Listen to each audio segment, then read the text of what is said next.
l'accélération de Raka, personne ne va le revoir. Liberty Raka. Et le nouvel essai, pour l'ASM Clermont-Auvergne.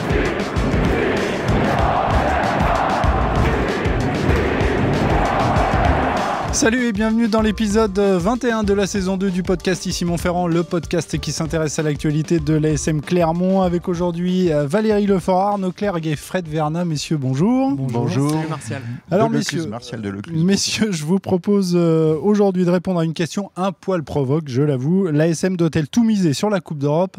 Un rapide tour de table pour commencer, Arnaud. Non, trop dangereux, absolument pas. Valérie? Évidemment pas. Fred? Un petit oui. Un petit oui. Ah, merci. Alors, qu'est-ce que ça dit ? Il est mignon. Alors, cette saison, l'ASM affiche en Coupe d'Europe et en Top 14 deux visages bien différents. On en a parlé notamment la semaine dernière dans ce podcast. Pour espérer se qualifier pour les phases finales du championnat de France, l'ASM va devoir réaliser un parcours presque sans faute. Mais on est bien d'accord que le club auvergnat ne va pas faire l'impasse, c'est ce que tu disais. Non, ils peuvent pas faire l'impasse. Ils sont jamais qu'à 3 points de la 6e place, même s'il y a beaucoup de difficultés. Et puis il y a quelque chose qui a un peu rabattu les cartes, je trouve, c'est le nombre de sélectionnés en équipe de France. Complètement. On passe il y a toujours eu un contingent assez conséquent de Clermontois en équipe de France. Là, ils sont plus que 2. Et par rapport à d'autres grosses écuries, Fischer et Penaud. Ouais. Attention, parce que ça peut bouger. On l'a vu encore ce week-end avec des blessés. Avec les blessés, oui. On n'est pas à l'abri d'avoir d'autres joueurs sélectionnés. Ils prendront pas de talonneur à l'ASM, je te rassure. Ça se jouerait sur qui? Ça se jouerait peut-être sur Itoria s'il y aurait un blessé en 3e lignelle, mais je pense pas que le contingent de Clermontois viendrait grossir comme ça d'un coup. Donc je pense que ça va jouer pour même s'il sera les prochaines semaines. Marquer des points. Donc on est d'accord, Valérie, il faut courir 2 lièvres à la fois, quoi. Oui, absolument, bien sûr. Et puis en plus, ils vont retrouver du monde, puis ils n'ont pas le choix. Donc là, ils savent très bien que le match contre le Stade Français va être important, parce que les Parisiens se sont refait la cerise, là, ils ne viendront pas à vide cette fois-ci. Et puis derrière, il faudra les gagner à Pau. Donc là, c'est vraiment 2 matchs très importants pendant la période du tournoi là, qu'il va falloir négocier à plein. Mais les Parisiens vont venir sans Macalou, sans Ficou, sans Amdaoui, oui. Donc c'est pas pareil. Certes, mais bon, le groupe a repris confiance. Puis l'arrivée des nouveaux coachs, l'arrivée du nouveau manager. Donc attention. Alors, je vais donner la parole à Fred, mais à défaut de tout miser sur la Coupe d'Europe, on est bien d'accord que l'ASM serait inspiré quand même d'aller le plus loin, si ce n'est aller au bout de cette Champions Cup. Car si je m'en réfère à l'article de Christophe Buron qui a été publié le 7 janvier dans les colonnes de la montagne, les chances de qualification de l'ASM en phase finale du top 14 sont donc de 22%. Donc la Coupe d'Europe... je ne sais pas si c'est une certitude mathématique. Statistique. Non, mais moi ce que je voulais dire, c'est que le calendrier finalement permet de miser malgré tout sur cette Coupe d'Europe. Là, on va avoir donc évidemment ce match décisif qui est très important chez les Harlequins ce week-end. Après, on va rappeler quand même, Fred, donc on est d'accord que l'ASM est qualifié déjà pour les quarts. Qualifié, il faut gagner pour seulement espérer avoir le quart de finale à domicile. Ça dépendra essentiellement du résultat du Racing chez les Saracens. Exactement.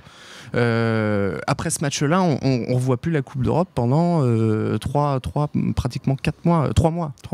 Jusqu'au mois d'avril. Donc je dirais pendant ce temps-là, évidemment, on va pas. Donc on a le temps de gérer les affaires nationales. On va évidemment se concentrer sur le top 14 à ce moment-là. Il n'y aura pas le choix, mais par contre, il faudra se poser la question. Peut-être la question, en fait, elle est plus intéressante au mois de mars. À ce moment-là, il faudra voir où se situe l'ASM. Peut-être que l'ASM sera plus loin, peut-être que l'ASM sera plus près. Toujours est-il qu'à ce moment-là, l'ASM se retrouvera à 3 matchs d'un titre dans une compétition. En même temps, on est d'accord, gagner la Coupe d'Europe, alors c'est ça tous les ans, mais cette année, il y a quand même des sacrés clients qui sont candidats au titre. Ouais. Et si on fait, si j'ai bien lu tous les papiers de projection, notamment dans nos colonnes et sur sportvan.fr, on risquerait d'avoir une demi-finale au Leinster. Et c'est super compliqué de jouer sa saison sur une demi-finale au Leinster. Je pense que c'est l'équipe qui est en forme. C'est l'équipe qui est très au-dessus de tout le monde et que c'est peut-être elle est jouée à la Viva, peut-être la seule. compliqué. C'est peut-être la seule.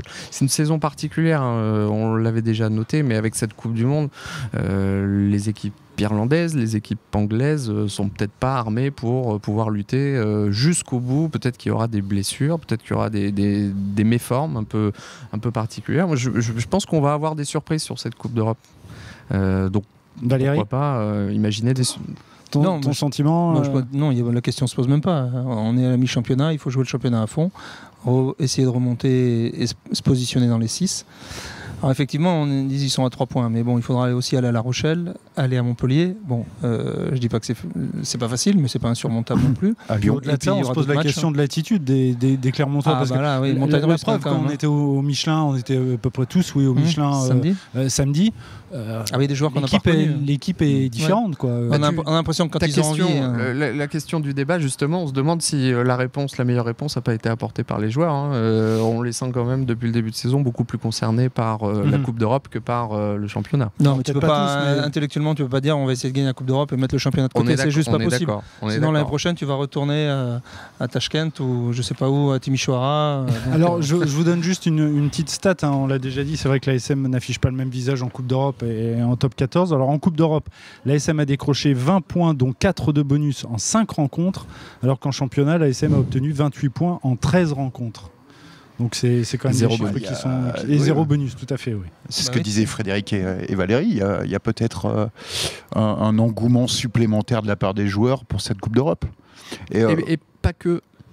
Souvenez-vous des paroles aussi du président en début de saison. Il l'a d'ailleurs répété plusieurs fois. Il disait clairement que il dit que c'est à choisir. Évidemment, il dit pas. Oui, il va pas cracher sur un autre type de champion de France, mais bien évidemment sur le top 14. Mais à choisir, il prendrait bien une petite grande coupe européenne. Et puis tu le sens quand les joueurs nous parlent de cette Coupe d'Europe, on sent, on sent des étoiles dans les yeux, pas pour l'instant. Hein. Ouais, pas sur le maillot, mais dans les yeux. Mais bon, ça marche pas. Et le public aussi. Non, mais tu peux pas. Le public, il n'y a pas le même engouement. Après, l'histoire le championnat en France, il est tellement long, c'est tellement compliqué. Je pense que les joueurs se disent que la situation elle devient pas oppressante, un petit peu urgente, mais ils sont pas encore au bord de la falaise.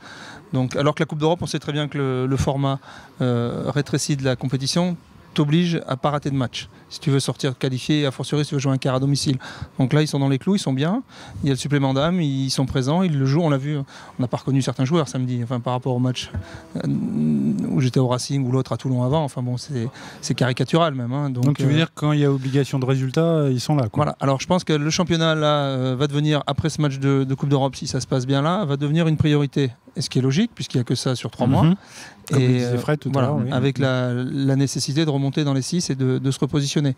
Parce que tu ne peux pas jouer ta saison sur une Coupe d'Europe, c'est pas possible, sachant que si tu la gagnes pas l'année prochaine, tu vas jouer, tu retournes jouer en Roumanie. Donc c'est pas ce que les joueurs cherchent. Donc à un moment le serpent se mord la queue. Roumanie. Oui, c'est très joli la Roumanie. Ce qui va être compliqué à gérer pour l'ASM, sans doute, si on devait se projeter un petit peu, c'est si on regarde le calendrier du top 14, on se rend compte que les principaux rivaux pour ces places dans le top 6 du championnat, l'ASM va les jouer au printemps, au mois d'avril, au mois de mai. Donc en plein dans l'écart, voire les demi. C'est à ce moment-là peut-être qu'il faudra se poser des questions. Oui, avec des déplacements à Montpellier, à La Rochelle. Oui, mais avant ça, il reste 38 points à prendre. Évidemment. Donc l'écart est encore minime, donc le delta peut être récupéré. Alors messieurs, on va terminer ce débat en jetant un œil sur le classement de la poule 3 de cette Champions Cup. L'ASM est en tête de la poule 3, donc avec 20 points devant l'Ulster qui en a 17. Les Harlequins sont 3e avec 9 points, donc ils sont out, on est bien d'accord. Donc les voyants sont au vert. Reste maintenant à savoir qui affrontera l'ASM en quart et si l'ASM jouera à domicile. Pour l'instant, les scénarios, on parle d'Exeter, de Toulouse et du Racing. Le scénario entre guillemets le plus probable, si la logique est respectée, c'est-à-dire que le Racing perd aux Saracens, les Saracens jouent en leur qualification. Les Saris peuvent encore se qualifier, c'est ça. Et terminer 7 ou 8e comme il y a 2 ans, ils avaient été champions d'Europe, sans souvenir. Donc chez eux, ça va être compliqué quand même pour le Racing, mais on ne sait jamais. Le Racing voyage beaucoup et voyage bien, donc pourquoi pas. Mais si la logique est respectée, que les Saracens l'emportent et que l'ASM fait le taf au Harlequins, on pourrait avoir un Clermont Racing ici. comme il y a 2 ans d'ailleurs. Et sinon, en cas de défaite, la SM devrait normalement aller jouer soit à Exeter, où elle s'est déjà... Au Racing, ou à Toulouse, il y a une grosse possibilité. Voilà, un des 3. La plus grosse possibilité, c'est le Racing, il me semble. Il y a une grosse Ici ou possibilité d'aller jouer au Racing aussi. Donc 3 matchs difficiles. En quart de finale. Mais Mais c'est la ça Champions part Cup. quand même d'une victoire de l'ASM chez les Harlequins. Il n'y a pas de petits adversaires en quart de finale de Champions Cup. Merci Arnaud, la voix de la raison. Messieurs, on va clore ici ce débat et revenir maintenant sur une info qui est sortie vendredi. Napoleoni Nalaga va poursuivre sa carrière au Paraguay. Alors, je vous avoue que j'avais un peu perdu sa trace. L'ancien joueur de l'ASM avait déjà posé ses valises en Angleterre avec peu de réussite. Je crois qu'il avait été blessé. Ouais, blessure au bras.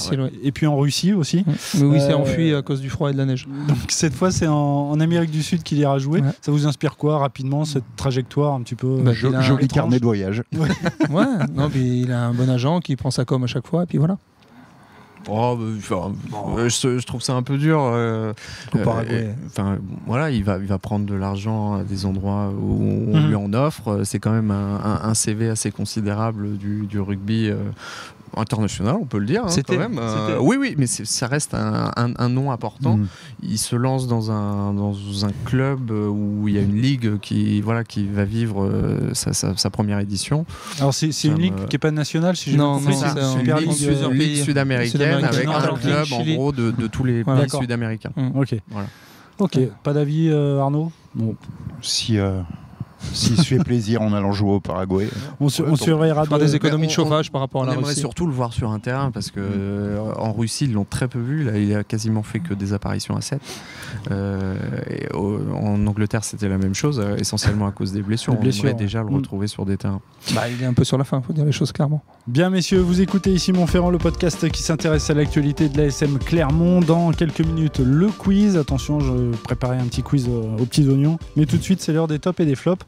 On commence avec les tops. Arnaud, s'il te plaît. Alors, mon top, c'est Teddy Thomas et cet essai invraisemblable qu'il inscrit hier contre le Munster. Avec le Racing. Ce ballon qui flirte avec la ligne de ballon mort. Et je ne sais pas comment il fait pour le rabattre. Mais bon, c'est Slimani. Excellent. Désolé. Non, mais c'est à l'image de ce qu'il produit ces derniers temps. Il est absolument incroyable. Quand il est au top dans sa tête, quand il a envie, c'est un joueur absolument fantastique. Et c'est annonciateur de belles choses en équipe de France avec son partenaire du centre, Viremi Vakatawa. La connexion fonctionne particulièrement bien. Enfin, des fois, il peut être énervant, c'est vrai. Oui, il peut être énervant. Oui, il faut que toutes les planètes soient alignées. Et là, c'est un super joueur. Vous avez 2 ailiers, Penaud d'un côté, Teddy Thomas de l'autre. Ça peut faire mal. C'est pas mal. Ton top, Valérie, s'il te plaît. Alors moi, ça va être l'ambiance au Michelin, samedi contre l'Ulster. Et on avait mon top. Désolé.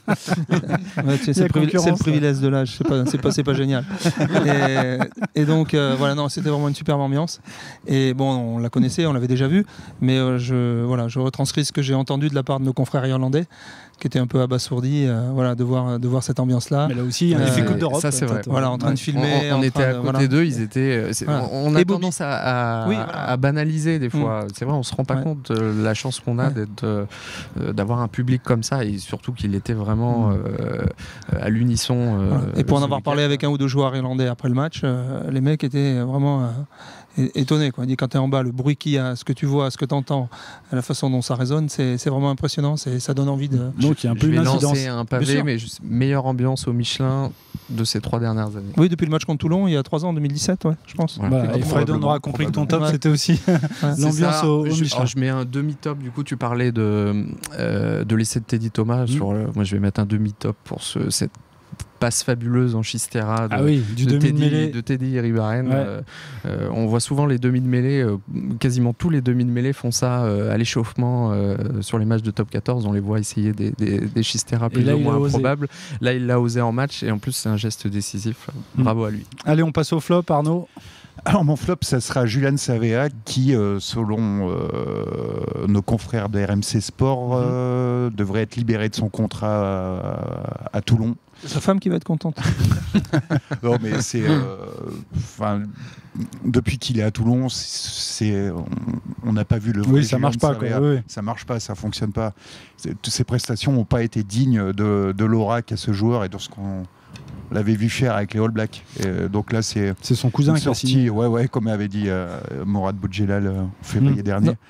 Il y a des choses. C'est on n'a pas vu le vrai Julian Savea et c'est dommage.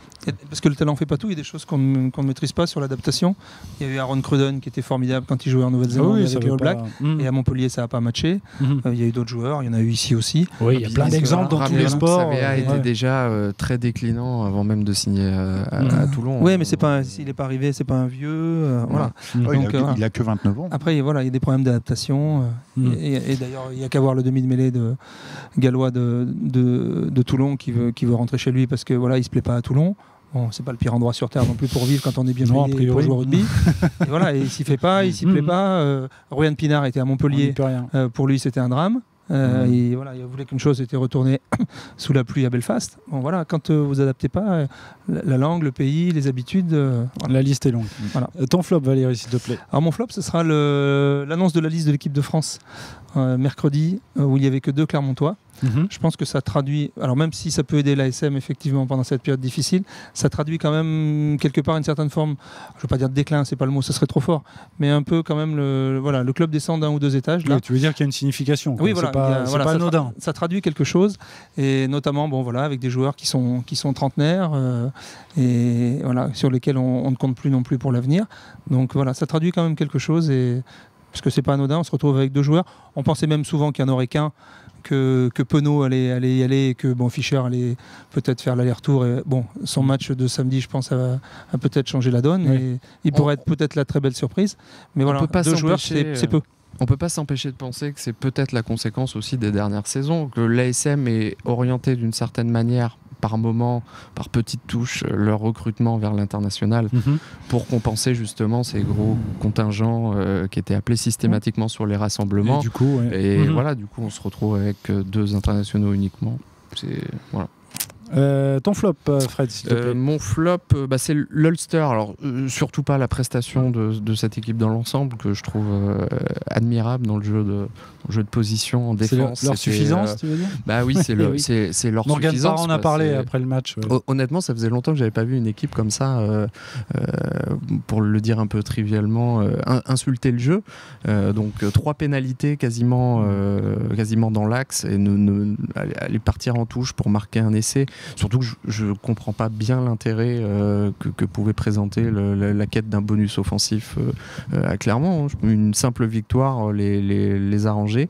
On va pas se plaindre, c'est ce qui a sans doute relancé les Clermontois, mais c'est quand même très surprenant. Et surtout, on voyait pendant le match que l'entraîneur de l'Ulster désignait les poteaux. Les 2 dernières fois, en tout cas, il a désigné les poteaux, il a intimé l'ordre à ses joueurs Donc ce sont les joueurs eux-mêmes qui ont décidé. Alors je pense que là justement l'impact psychologique du match aller a peut-être joué, parce qu'ils avaient secoué la SM comme un prunier pendant 1 heure. Je me souviens, j'étais à Belfast. Ils se sont dit on va faire pareil ici. Et on va les taper même chez eux, on va leur montrer. Et puis ça n'a pas marché, ça ne marche pas à tous les coups, malgré le bulldozer Kodze qui était là, ça n'a pas suffi. Parce qu'il pouvait rentrer au vestiaire à 19-9 à la poste, je crois. Oui, c'est pas la même. C'est pas la même. C'est pas le même. C'est vrai. Et d'ailleurs, Morgan Parra l'a reconnu à la fin du match. Allez, ce podcast est bientôt terminé. Avant de nous quitter, vous le savez, messieurs, c'est l'heure du quiz. On va commencer avec le jeu du parcours. Pour l'instant, c'est classique. Je vous donne une liste de clubs. Cette liste correspond à un joueur. À vous de le trouver. Alors, si je vous dis Cognac, Clermont, La Rochelle et Niort. Non, la Douce. Vous me dites. J'ai pas entendu le premier. Merceron. Merceron, non. Cognac, Clermont, La Rochelle et Niort. Non, c'est pas du Clouseau non plus. Un demi de mêlée. C'était pas la Douce. Un demi de mêlée, vainqueur du bouclier européen en 99 avec l'ASM. Bon, Castagnède. Si je vous donne son surnom. Vas-y. Kiki Larue. Christophe Larue. C'est lui qu'il fallait trouver. On va maintenant jouer au jeu des enchères. J'ai sous les yeux une liste de 7 joueurs.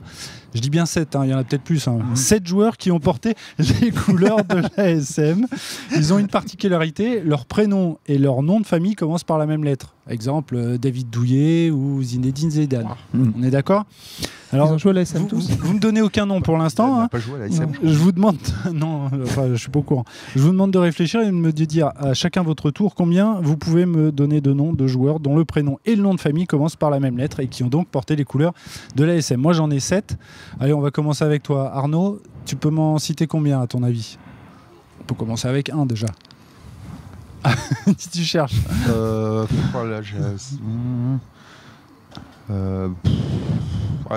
Ça vient pas. Donc Alors, je vais dire un. Valérie, est-ce que tu surenchéris? C'est dur là, ta question. Ah oui, c'est pas évident. Un. Ah, t'en as un, ça Ouais. c'est sûr. J'en ai un aussi. Ah, Débrouillez-vous, messieurs. alors Deux, tu laisses tomber. Alors, Arnaud passe à. J'en ai pas deux, à deux. j'en ai qu'un. Allez, 2, vas-y. Napoléon Inalaga. Napoléon Inalaga, l'avais dont aussi. on a parlé tout à l'heure. Scott Speeding. Oh oui, bravo. Scott Speeding. Ah, je l'avais pas celui-là, mais il a joué effectivement. Il a joué à l'ASM? On Oui, c'est aurait vrai. pu citer Alexandre Audebert, Benoît Babi, Emmanuel Etienne, Guy Gasparetto. Oui, oui. C'est un bah, joueur oui, des oui, années oui. 70, si je dis ouais. pas de bêtises. Ouais. Nicolas Nadeau et Noah Nakaitasi. D'accord. Voilà Très bien. les joueurs. Bon, mais écoute, le point. D'accord. Donc pour Arnaud. Allez, on va terminer avec ce quiz avec un test de rapidité. C'est celui-là que j'ai préparé. Attention, je vais vous poser 10 questions plus ou moins farfelues. Celui qui dégaine le plus vite et qui donne la bonne réponse a gagné. Alors on va jouer vite. Là, il n'y a pas de... vous Ok. répondez, il n'y a pas de... C'est le Far West. Voilà, c'est pas chacun son tour. Allez, on y va. 10 questions en tout. La première, qui parmi les joueurs qui ont porté le maillot de l'ASM a un nom d'oiseau? Gros blanc. Merle. Voilà, Olivier Merle.